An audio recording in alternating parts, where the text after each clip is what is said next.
Hey everyone, thanks for tuning into Chapters with Subhah and Brianna, a podcast where we talk all things life. Our first chapter series is on friendships. Let's dive in. So the effect you have on others is the most valuable currency there is.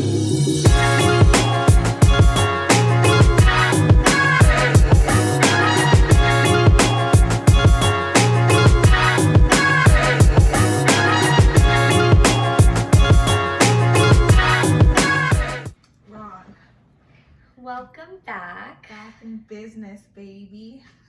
That's just showbiz, baby. I guess maybe we should just start by saying thank you. Yeah, thanks to everybody that, listened, shared our podcast, followed our Instagram. Showed some love. Showed some love in the DMs. Yeah, I know we don't have much out. We just released our intro and our first episode, but there's so many people that have been messaging us saying that they've listened and they're excited and they're super interested in this topic, so that's really good. We were very nervous, so it's really good feedback. Yeah, and tag us in Bumble Friends in their comments. We're trying to get sponsored. We're trying to get paid for this. Our day jobs don't pay us enough, and that's the last time we'll mention them for free. Yeah. Shit, we just sponsored them again. So our last episode ended talking just about how to make friends. I watched it and I realized that we look kind of like losers in some of the stories that we were saying. I laughed really hard, but I was like, damn, people probably are like, these girls are desperate to make friends. But it's cool. We just said what everybody was thinking. Exactly. I was going to say the same thing. The amount of people that were like, it's so true. I never thought, how do we sustain or make adult friendships? It's not talked about enough, so yeah, it's good. It was good to hear that we were not the only ones struggling. And if any of you guys actually tried our method or have any funny friendship stories, like we shared how we became friends, tell us, either text it to us, message it to us, send a video of you saying it, and we can see if we can somehow plug it in. But I think it would be funny to start sharing stories of how other people made friends, or if you used any of our methods to make friends. Yeah, how did it go? Give us a synopsis. Okay, so how was your day? How was your exam? My exam actually sucked. It didn't suck, but it was one of those things where I'm like, I don't understand how people have to, how did we ever memorize so many things in university and just sit in a classroom or a gym and just put that shit on paper? I'm thinking back to my psych classes and remembering parts of the brain and what they did and all of that. I'm like, how did we memorize that? I feel like that's not normal for humans to memorize a dictionary. I feel like we're getting old, and so at least my brain is just done. It's like, Brie, you've worked me out, it's done. But then when you think of surgeons, I'm in Grey's Anatomy, any issue somebody comes into the ER with, they're like, okay, cut him open, do this, cut this, do that. I'm like, they memorize, they know what to do no matter what. I think that's different because it's knowledge that you've gained because you've practiced it versus memorizing. We used to memorize 7 chapters for one exam, and I would just go and word vomit. Do you think I remember anything that I wrote in those exams now? Nah. Okay, so would you prefer that you go in for emergency surgery, okay, and you have an hour before you die that you need that surgery? Would you prefer that person who's gonna do your surgery goes and reads a refresher in their book to remember, or they're just nah, I do this shit on the regular so I could just come cut you open?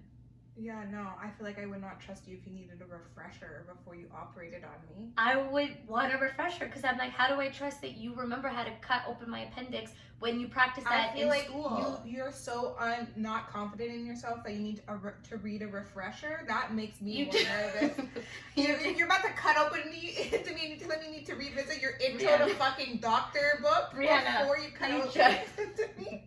I'm thinking of Grey's Anatomy, and I'm like, listen, some of those students had never had a chance to do that on their own. And whoa! I'm not saying I want to get operated on by a student doctor. But they're not students. They're in season 5, McSteamy or whatever. They were working on their own. Yeah, but they had never done They were reading refreshers before they. But they should have. No, since when? Because I feel like if I hadn't cut open an appendix in 5 years, you trust my ass to cut open an appendix. Impossible that they haven't cut it open in 5 years, love. They see things that they haven't seen before on that ER table.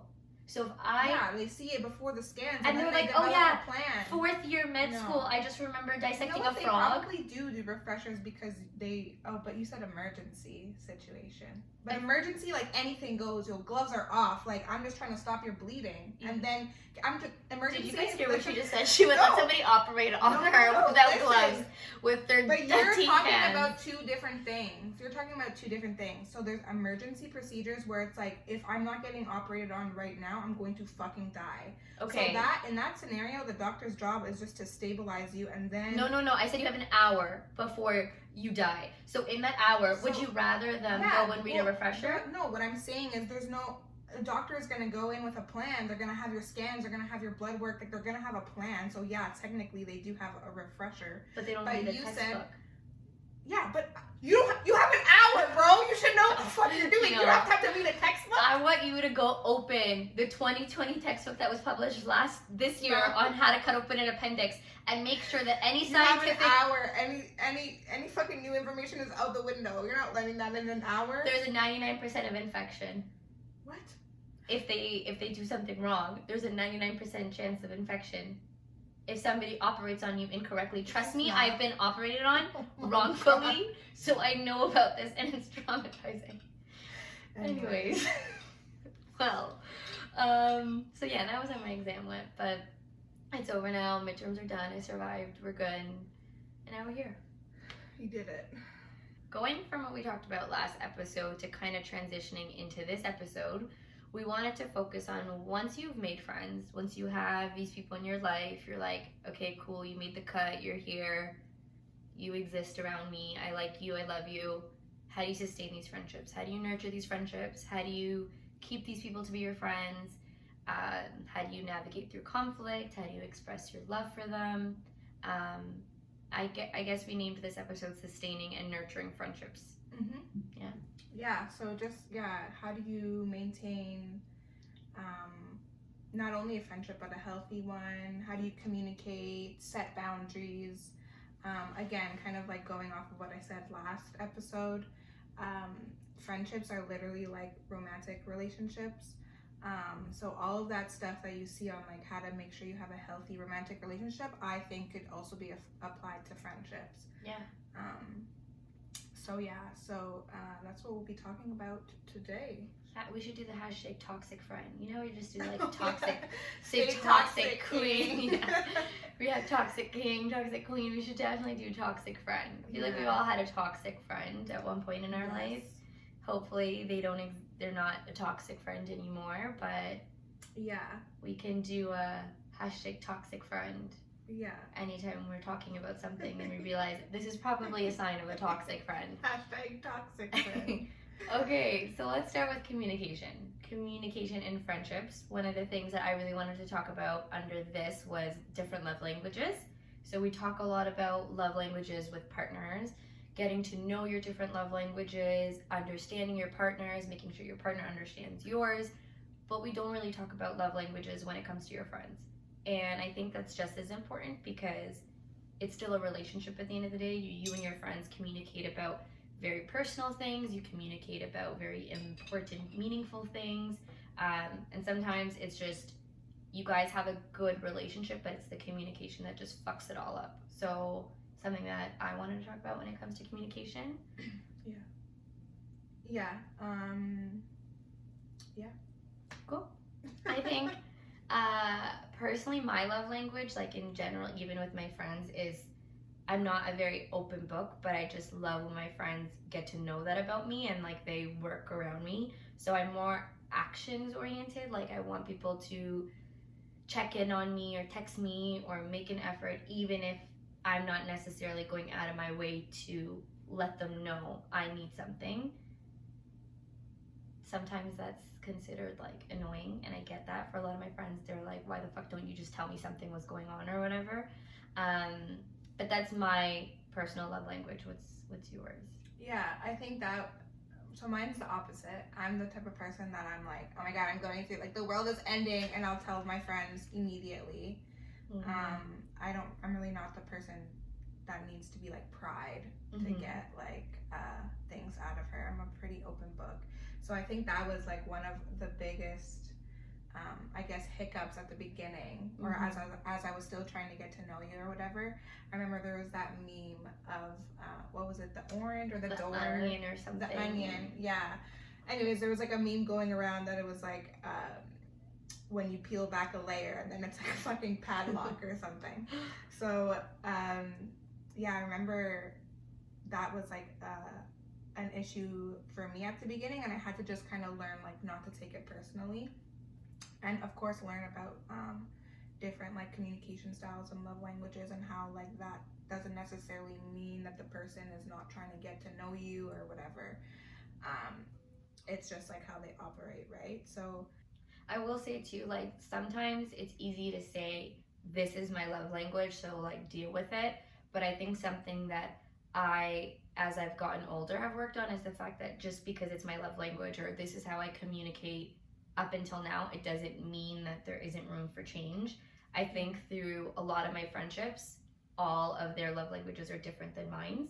So I've had friends be very patient with me, but then also point out like, okay, I get it, this is how you navigate, but like fix it or change it or meet me halfway. So even though we each have a love language, I think it's important to be aware that sometimes it's your love language that could be causing the hiccup, and be willing to at least recognize it. Like you don't have to change everything about yourself, but just being willing to recognize, like I think with you, you've been pretty patient with me and been like, okay, like I get something's wrong, but like tell me.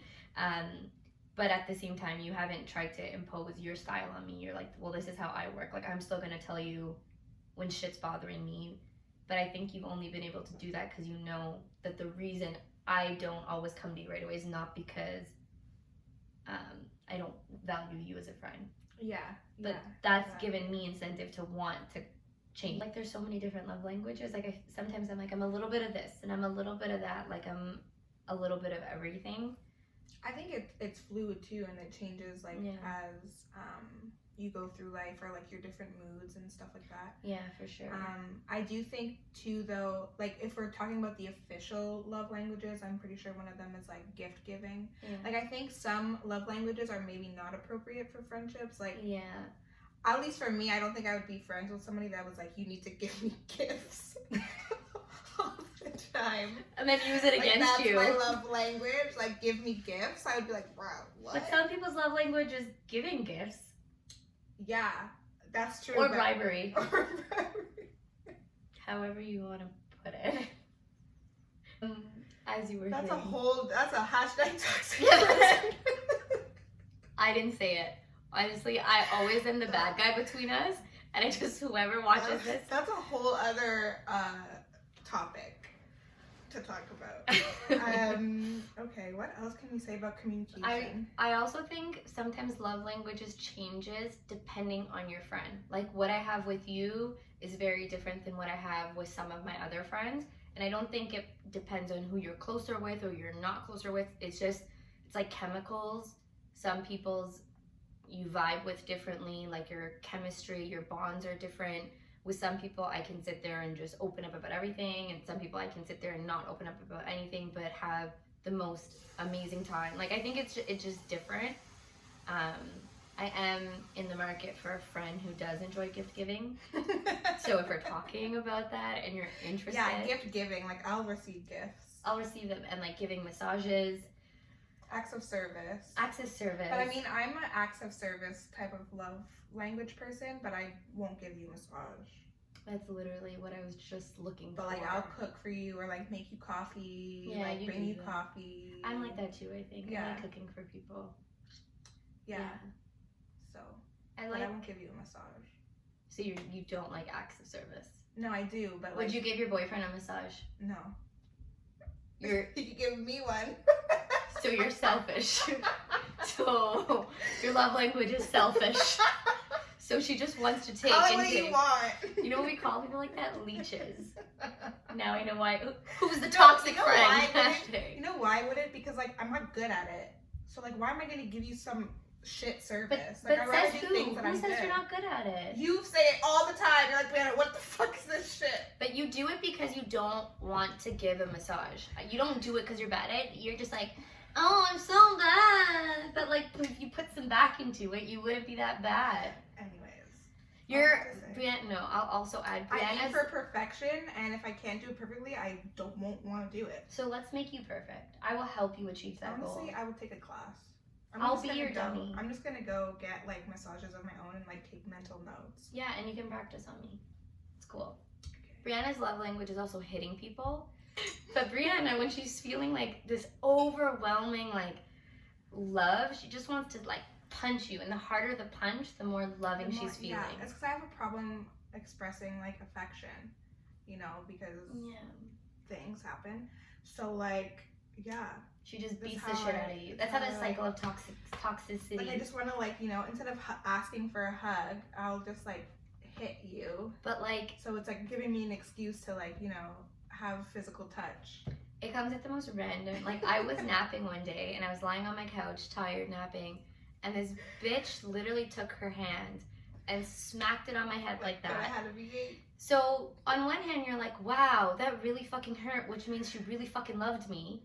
But on the other hand, you're like, she just slapped the shit out of me. Like I don't. Toxic for Hashtag toxic friend.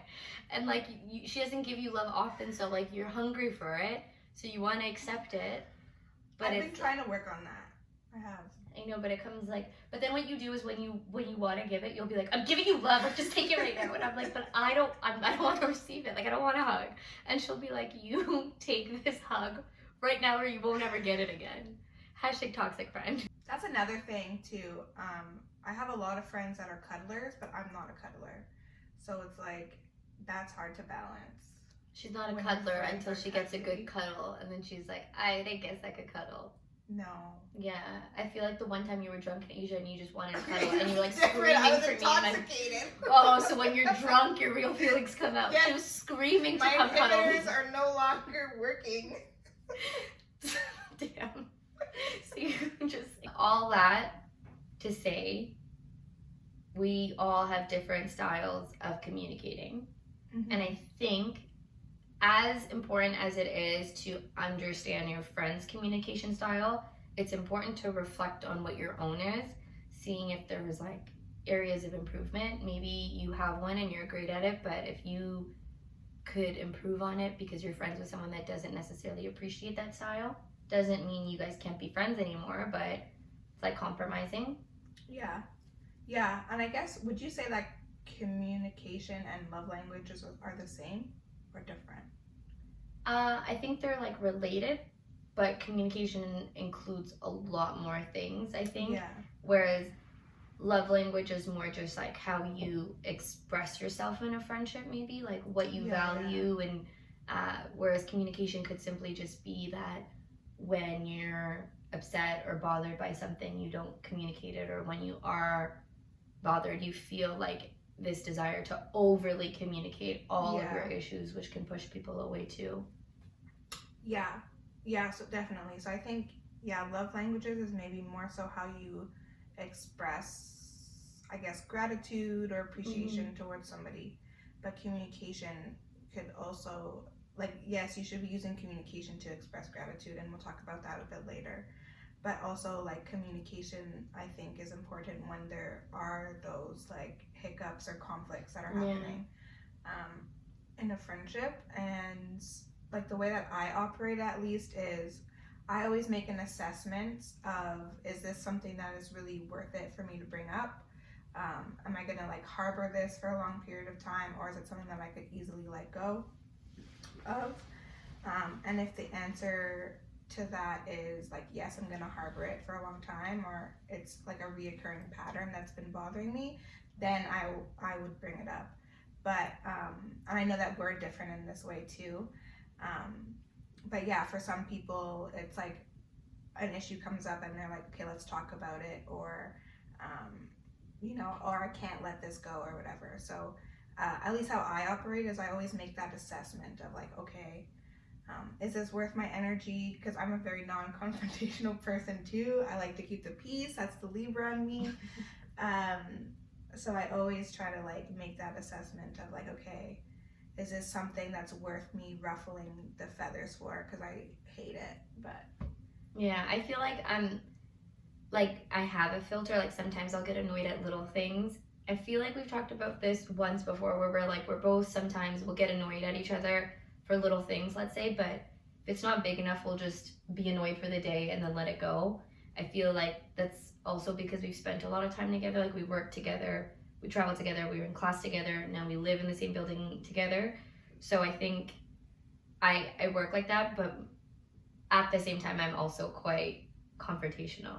Like if something bothers me, and I don't think it's a bad thing personally. Like I think for me, if something bothers me about a friend, I don't think it's a negative thing to say, hey, what you did bothered me, or hey, I didn't appreciate how you acted in that way. Because if I want to make an effort to talk about something with you, it's because I care about you as a friend. Like that's just me personally. If I really don't give a shit about you, I'm not gonna call you out on stuff because it doesn't. I don't care if you change. I don't care if you get better. You are who you are, and I'll exist around you. But if I love you enough to say, hey, what you're doing is bothering me, it's because I want to keep being friends with you, and I don't want that to like interrupt. So at least I try to frame, unless you like do something really fucked up, like you, I don't know, like try to kill me or like steal my money or like I don't know, like rob my family. I feel like there's nothing big enough that I want to actually fight you for it. But if it's small things and I'm like, hey, can we talk? I didn't appreciate how you did this. I'm like, okay, this is positive because I'm telling the person what I didn't like. But it also it comes down to delivery, like how I deliver that. So that's why I always tell people like all the time, if there's something that bothers you about me, I'm not perfect. I'm human. I have mood swings. I'm really emotional. I can be selfish. I'm human. But if I'm doing something that's wrong, like tell me, because I would rather change it than deal with it after the fact and like lose you as a friend. And I say that to like my brother all the time. I'm like, I'm a psycho. So sometimes you have to sit me down and be like, you've been crazy. And I'm like, okay, I'll appreciate somebody calling me out on my shit. As opposed to like being afraid of getting into it with me and not telling me. And then you just get like more distant from me because you don't like how I move, you know? I think that's a good way to frame it too. Like when you are receiving feedback or a friend is like calling you out for doing something, like thinking of it as like, well, this person is actually putting in the effort to like resolve an issue because they want to keep being friends with me. Yeah, exactly. So when you spin it that way, it's actually like not a negative experience then, because it's an opportunity. Like you guys are creating the opportunity to kind of overcome that and like just grow for the better, or just make that assessment of, are we still compatible as friends? Like maybe, and that happens too, like maybe we're just diverging a little bit. I guess the only thing I would add to that last part of just about giving feedback and navigating conflict would just be how you do it too. Like, I don't know if I do it in the right way or the wrong way, but I believe in doing it. So sometimes people might say, well, I do that too, but the issue is how they do it. Like they'll be too confrontational, like fuck you, you did this to me, and like that can just go south so quick. So even if your intention is to like work through shit with a friend and call them out because they hurt you and you want to fix it, if you go into it cussing them out, probably won't go too well. Yeah, and at the same time too, like not everything has to be like a serious, like I need to sit you down because what you did yesterday was problematic. Sometimes I'm just like, yo, in the moment I'll be like, yo, you're annoying me, stop. And then it's just like, okay, don't. And it's just like no hard feelings, like whatever. Or you could say it like in a joking way, like I don't know, calling people out like in the moment too makes it so that it's not this whole big like we need to sit down and like I wrote down my talking points and like this is how I feel, I framings are very important. I learned that in a psych communication class, but yeah, it doesn't always have to be like this serious, like what you did yesterday was so problematic because like you took my shirt without asking me. It could be like, #toxic friend. Oh, nice shirt. Glad to see you just helped yourself to my closet. And it's like, haha, hee. Yeah, you're right. Sometimes you just have to do it live in the moment, but like jokingly, because it gets exhausting if you're with a person like you would be with a partner who every day wants to sit you down and be like, I have an issue with you. Yeah. And two, I think expressing it in the moment makes it so that it's not an issue. It could just be a conversation that you have. Yeah, then. yeah. You know True, what I mean? true.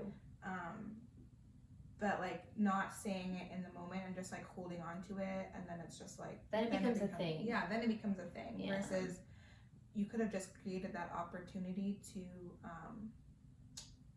just have like a meaningful dialogue about a specific issue. Because you know what we do, and I don't know if we do it consciously or if we do it unconsciously, but like we're mad. We don't want to make it a thing because we're like, we'll get over it. But we make it obvious that there is a thing. So the other person will be like, I know that there's a thing, but you're not telling me there's a thing. But then they're like, I don't want to make it a thing, I just want to get over it. But I'm like, okay, that's fine, but you're making it clear that there's a thing. Yeah. So then, you know, the person's going to be like, is there a thing? And you're like, no, there's no thing, but it's obvious that there is a thing. Right. But none of you want there to be a thing, and then you can't pretend that there wasn't a thing because you both have already made it clear that there is a thing. Yeah, I think definitely expressing maybe that there is a thing and I'm just taking space would Yeah. be a better route to go about that. I am definitely guilty of that. But you know, it's me like not wanting it to make it a thing, but then yeah, it makes it a thing. And like so my anxiety is like, I know there's a thing here, so I need to talk about it. Like I can't, when I know that there's a thing, I'm like, I need to dissect it and figure it out right now. And part of me is like, just let it go. If there's a thing, they'll bring it up, and I'm like, no, if there's a thing, you're gonna tell me that there's a thing. It's important to communicate like the type of person you are and your expectations, and I think it's different in love languages. Like, for example, someone might measure how close you are to them because y'all hang out every day or every week or every weekend, or how often you hang out with this human is how they measure how close you are to them. Or some people might measure friendships by how much you share with them about your personal life on a day-to-day basis. And then some people measure friendships just by if you're there when they need you. Like anytime they go through some shit, they call you and you've always been there, and like you're the closest person they have because of that. So I think, at least in my life, my conflict has come from because my friendships have always had different expectations. Like the way people measure a friendship is so different than the way I measure friendships, and nobody's right or wrong, it's subjective. But I think that should always be somehow communicated in some way. Yeah, and I think that happens when you do take the time to sit down and be like, hey, like, I'm the type of person that like I feel a type of way when there's a weekend and I'm trying to hang out with you and you're like always busy and you're not making time for me. Yeah. And then that's how you get to those conversations where you're like, well, you know, like that's not how I measure closeness. Like I understand. And then you come to some sort of like a compromise. Like, okay, now I see that this is what you kind of expect from me. The other person now understands that like even though this person is not meeting that expectation, that it doesn't necessarily have to do with them. And so everybody's just on the same page, like knows how each other, like each person operates.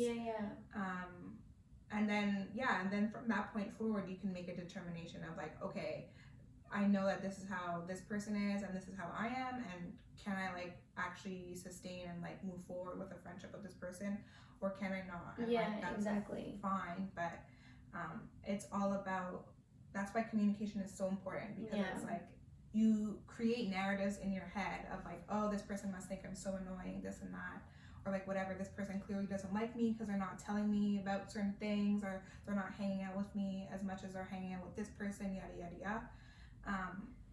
And that sucks because it's like the friendship is there, like you guys like each other as people, there's no drama, but the issue is that their expectation is different than your expectation. And if you could communicate that with each other, it alleviates you guys. Like you can make the choice that we can just not be as close, we can be acquaintances, we don't have to be friends at all. But when you don't have those conversations, it often just leads to friendships falling apart. I think it comes with like just self-reflection. Like sometimes I think everybody should always like reflect and say like, what kind of person am I, like in a friendship, in a relationship, in a family, like what do I want for my people, who am I, how do I measure like success for my friends.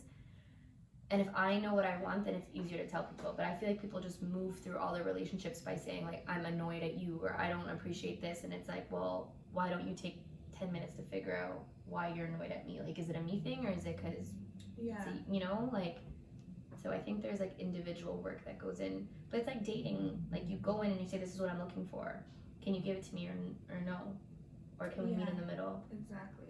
But the only thing that I think is different than dating, at least, what's the word I'm looking for? Like the common thing in dating right now is like monogamy, right? So you're dating one person versus, so you don't have necessarily like a measuring rod for how that person is with other people. Yeah, true. Right? But with friendships, that's what like happens oftentimes is people get in their heads and they're like, oh, well, this person's hanging out like with this person way more than she's hanging out with me. She's always on the phone with her. She's always with this person. She hasn't made time for me in a long time. So, I think that's the added like complexity. Yeah, it's true. But I listened to a really good podcast on non-monogamy, and they were talking about, so like polyamorous relationship, when you do have more than one partner, that you get jealous. Anyway, so the topic of jealousy came up in the context of non-monogamous relationships or open relationships. Yeah.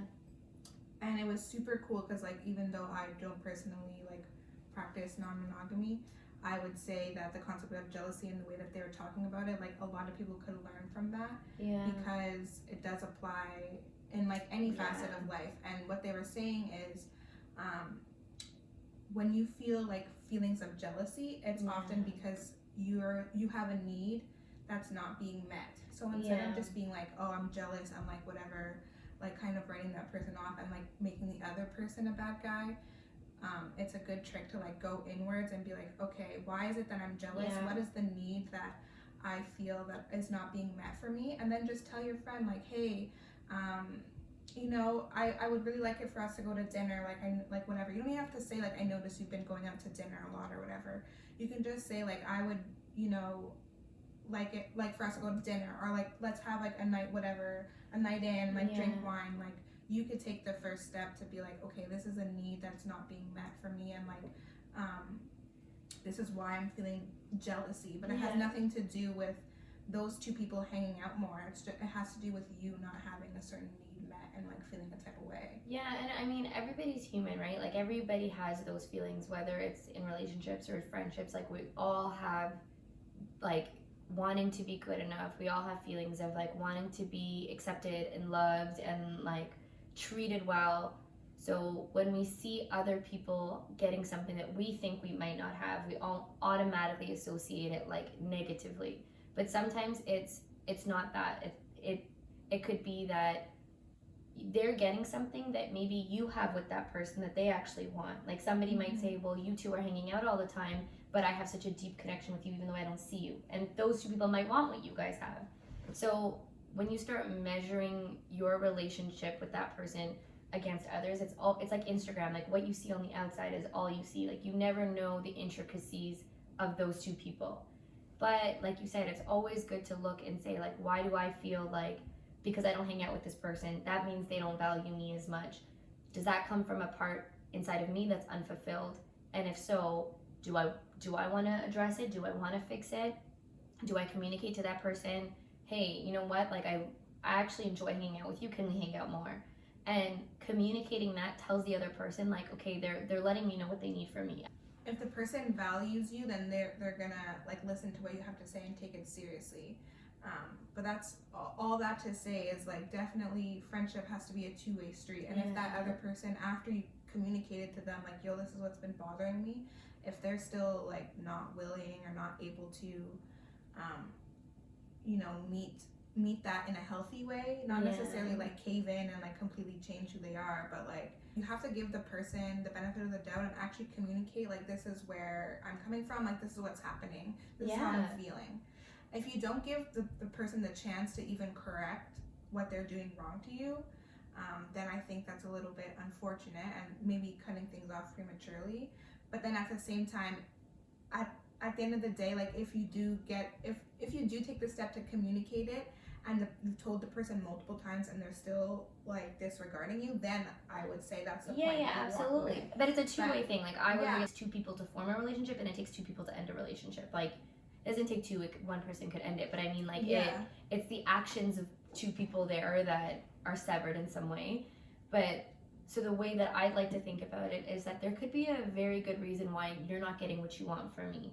And, you know, like, if you value a person, you value a relationship, it's always important to just talk. Like, I don't know why people are so shy to have a conversation with people. Like, I get if somebody does you dirty, you cut them off, you don't owe them anything. But I think in general, healthy friendships, like, the foundation of any relationship is communication. Yeah. Letting people know what you need from them, being accepting to hear what somebody else wants, even if it's not how you like to move. Like, I don't necessarily measure things the way you do, but now that I know you do, I'm willing to mold myself to you. Yeah. But in female friendships, I feel like jealousy is one of the biggest things that breaks friendships apart. And I don't think it's talked about that much. Like, I think you made a really good point of saying, like, people get jealous and it comes from something within them. But I feel like it's not a bad thing to be jealous. I think there's a lot of shame around it, and, like, we don't communicate it to friends. Like, I don't text you and say, hey Brie, I'm feeling a little left out, or I'm feeling jealous. And because there's so much, like, stigma, like, oh my god, why are you jealous, or why are you being that kind of friend, or so I feel like in my female friend groups, at least, I've seen it so much, and I want to say it's not a bad thing to feel that. It happens, but or it's not like an unnatural thing. Yeah, it's a natural thing, exactly. And it just comes because, like, you care about a person. So jealousy in female friendships is huge. We have it when we have multiple friend groups. We have it when we have different friend groups. We have it when we have, like, a boyfriend and a friend. Like, there's so many different situations where jealousy comes up. And I think because it's not talked about as much, people don't know how to, like, respond to that feeling. So they get bitter and they get angry and they get, like, snappy, and sometimes they just entirely, through, like, even trying to make it work, it doesn't work. So I would just say, like, if there is jealousy, the chances that the friend you are jealous of has probably felt jealousy as well. So you can tell them, like, I'm feeling kind of jealous of your relationship with that person, and just seek reassurance. Like, everybody wants validation sometimes in life. Everybody wants to feel like they matter. So yeah, I'm just rambling at this point. But I mean, all I have to say, like, it's not a natural thing. Feel it, tell a person, and if a friend ever tells you that they're feeling jealous, like, don't shut them down. Own it, welcome it, and then correct it. It's, again, just communicating and, like, a willingness to, like, be vulnerable, I guess, to admit that you're feeling that, like, a type of way. And then if you're on the receiving end, like, a friend is telling you, like, hey, I'm feeling this way, then just giving your friend grace and, like, not judging them, or, like, just dismissing them as being, like, you know. Yeah, I mean, I'm a very possessive person, so I feel jealous half the time. Like, I'm always feeling jealous. Honestly, it's you're fine. not that possessive. I've dealt with more. Yeah, okay, I'm not like actually possessive, or I'll get upset, but I'll be like, the fuck, who's this new bitch? Like, who you talking to? Like, who's this girl? Why is she texting you? Like, I don't get it. Fuck her. What did I say to you the other day? Like, if I died and Brianna got a new best friend, I would dead ass come from the grave to haunt her and just, like, shoo that best friend away. So I'm jealous. I'll own it. Fuck it. Whatever. Crazy. This always happens to me. Story of Brianna's life. So we had boundaries. I think that we didn't talk about that yet. Boundaries, I guess, something that we wanted to talk about in friendships was, like, there could be a situation where it's important to draw boundaries with some friends. It might be that, you know, look, you guys have different boundaries, so somebody speaks about certain topics, or they're physically, like, comes in your space, or says certain things that are triggering. Like, it's just, in general, boundaries in any relationship are important. It's okay to say no if you don't want to hang out with a friend.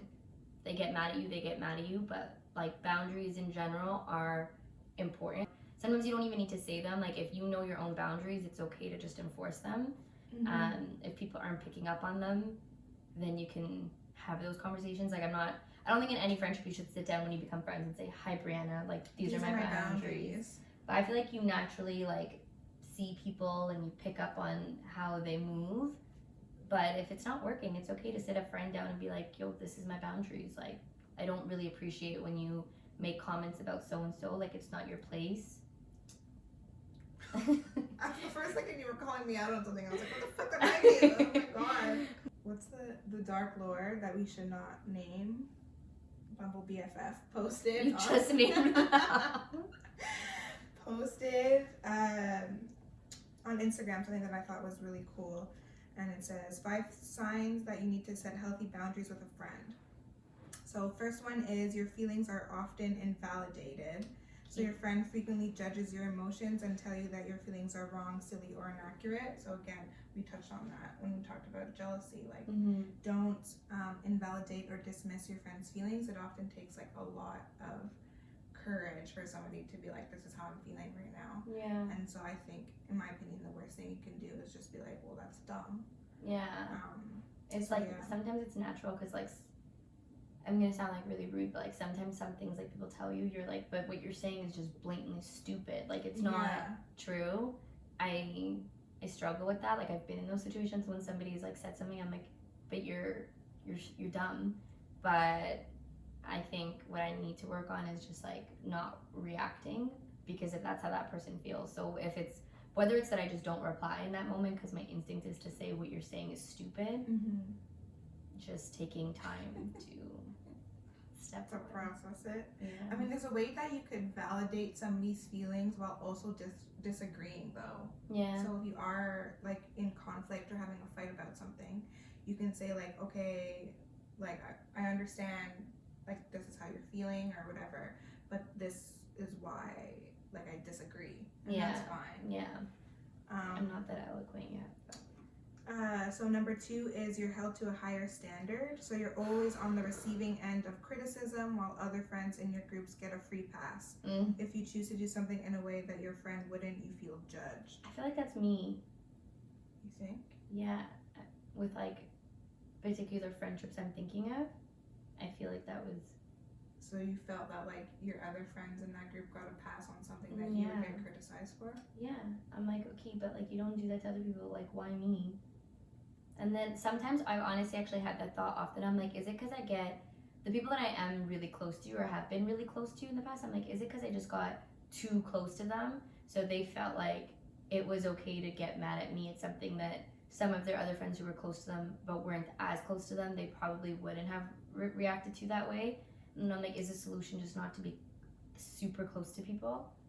But I think that boils down back to like expectations and how those morph depending on the closeness of a friend.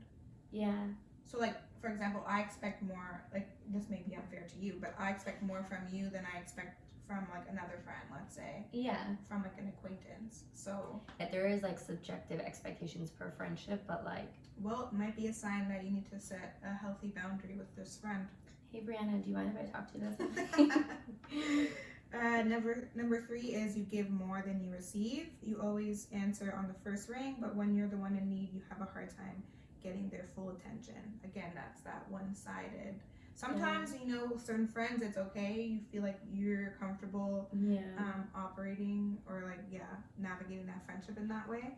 But other times, maybe a sign that you need to set a boundary or like communicate a frustration, you know, like I feel like I'm putting more into this friendship than you are, and so like I'm just letting you know that if this doesn't get fixed, then there's going to be a friendship readjustment on my end. 4, you never get a genuine apology. Why is it so fucking hard for you to say sorry to me? I don't understand. You hit dead ends when looking to resolve issues. Your request for an apology is instead met with a justification for their behaviors. Cut 2, you're sweeping more things under the rug. Word. But it's always like, I apologize for this, but I just want to let you know that you also did this. I feel like that is the most bullshit apology. Like, keep it to yourself. I feel like somebody could have hurt you and you hurt them. So I think when you're saying sorry to somebody, own your apology. Let them accept it, and then bring up your shit and say, okay, but do you mind if I tell you something that you did that upset me? But when you say stuff like, I'm sorry, or I'm sorry, but I also was hurt, you know, it's like, okay, but is this about you or is it about me? Let's pick one. Let's start with your pain, and then we can get to my pain. Maybe your intention is to apologize, but the reason it's not recognized as genuine sometimes is because you always want to follow it with your own pain or your own feelings, and that just instantly seems transactional. You're like, okay, clearly now you want me to say sorry because you said sorry. Yeah, and I think though, like, mastering the art of apologizing is so hard, and it takes so much work. Yeah, there's a podcast I listened to, if anybody's interested. It was like Brene Brown, and I forget the name of the other lady. She's an author, and her book is called like Apologizing. So just look that up.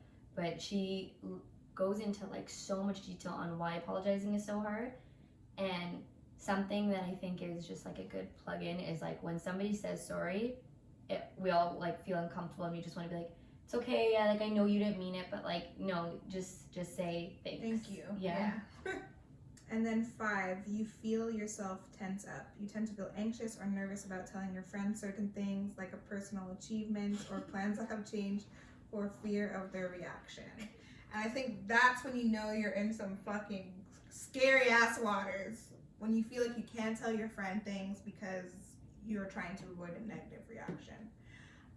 That's a sign that you have some serious... Hashtag toxic friend. Yeah, hashtag toxic friend, or that you have some serious, like, sitting down and like talking things out to do. Yeah. Not necessarily ending a friendship, but there needs to be a conversation. Yeah. I would say. Been there. So I think just to wrap up, we wanted to talk about gratitude. Yes. Yeah. I think, Brie, actually, I think you mentioned it last in our first episode where you say, you know, we express gratitude to partners sometimes, but we forget to express gratitude to our families and to our friendships, and in our friendships, because it's just something that we take for granted. But I think it's like a really, really good idea to bring back the conversation of gratitude and center it on friendships specifically. One, because I think that we don't express gratitude enough. It's not a bad thing. You just get so close to a person. Like, you know, with your boyfriend, you say, or your husband, or your wife, or whatever it is, you say, I love you all the time. You say, I love you before bed, or, you know, you're intimate. Like, there's so many opportunities for you to express gratitude to them. But in friendships, there's never like a good moment except a birthday or when you're having a drunk heart-to-heart in a bathroom one night to say that. But I think we should normalize and encourage more just having conversations with your friends where you share with them how much you appreciate them, what you appreciate about them, and how you're grateful for them.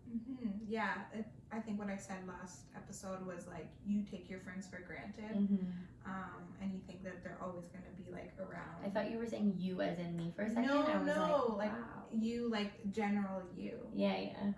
Take your friends for granted, and so yeah, expressing gratitude is a way of like nurturing your friendship, you know, just to tell them like, hey, I see you, like thanks so much for having my back and sticking it out. So I have some other, you know, how to express gratitude. I'm glad you exist. Thanks. You are important and you are loved. Thanks. Your existence is necessary. Thanks. In case no one else has told you today, I'm glad you're still here. No one's told me that today, so I am so grateful. I think my friend Hori, if you listen to this, something that she always does is like, she'll either text me and say I'm in need of a love bomb, or vice versa. She'll just randomly text me and say, hey, I'm dropping in to give you a love bomb. And I appreciate both. I appreciate when she asks me for a love bomb, and because then I know like, okay, whatever it is, like somebody just needs to feel the love from a friend. And there's something different about when your friends give you love than I think when a partner gives you love. It fills a different cup. And then I think it just feels nice when like a friend texts you randomly to be like, hey, I want to let you know I'm grateful for you, or I love you, or whatever it is. Just tell your friends you love them more. And what you love about them. Shower all your friends with love, because if you don't, someone else will. And that's on period. Toxic friend. And that's on toxic friend. Yeah, so next episode we're just gonna have kind of a more lighthearted episode. We're gonna have some special guests come on to chat about different, you know, aspects of friendship. So this one was kind of heavy. We talked about like some serious things and like So yeah, I think that next week will be fun to have like a fun, lighthearted, just shooting this shit episode. It'll be lots of laughs. We're going to talk a little bit about traveling with friends, a little bit about long distance friendships.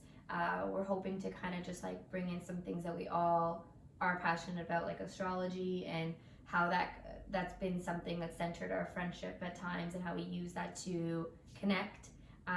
So it's gonna be exciting. It's gonna be lots of fun. I'm excited to laugh lots. So check in and tune in for that. Yeah, and I also wanted to say, because we did touch on, you said jealousy and female friendships, but I want to know, male listeners out there, do you guys experience jealousy in your male friendships? I really want to know that. I feel like we should have like some guys on to talk about guy friendships. How do you feel like when your so homie different. makes a new homie and forgets about you, or just and like plays, I don't know, NBA without you, but plays it with the new homie? FIFA, COD. See, I know, I'm in it. Hops on the live. Yeah. What's that one that they always play? COD. Call of Duty. No, not World that of one. Warcraft. Is it that one? Yeah. No, fucking Fortnite. That's what I was thinking of. Fucking Fortnite, you're so lame. It's true, huh? Yeah, let us know. I feel like that'll be a good conversation. We can maybe get some, if you guys are interested, get some boys up on here to talk about their jealousy and how they navigate like that. Adult male friendships. So curious. So much different, I feel. Or maybe not than female friendships. Maybe they just like suppress it like they do all their other emotions. Yeah, true. Sore subject. Let's not talk about that. Yeah, so thanks again for listening. If you made it this far, please give us a review, subscribe, do all of that fun things. Share the podcast with a friend. Follow us on Instagram at chapters_podcast. YouTube, we already mentioned that. Yeah, YouTube is and linked. send us like questions or messages or issues, like if we are talking about friendships right now and there's anything that you want us to talk about or you think would be interesting, let us know. I think we're only thinking about what we've experienced, so we could definitely miss something, so let us know. Send us a voice memo, maybe we'll play it on the next podcast. Yeah. And yeah, cool. I think that's it. And that's all it. right.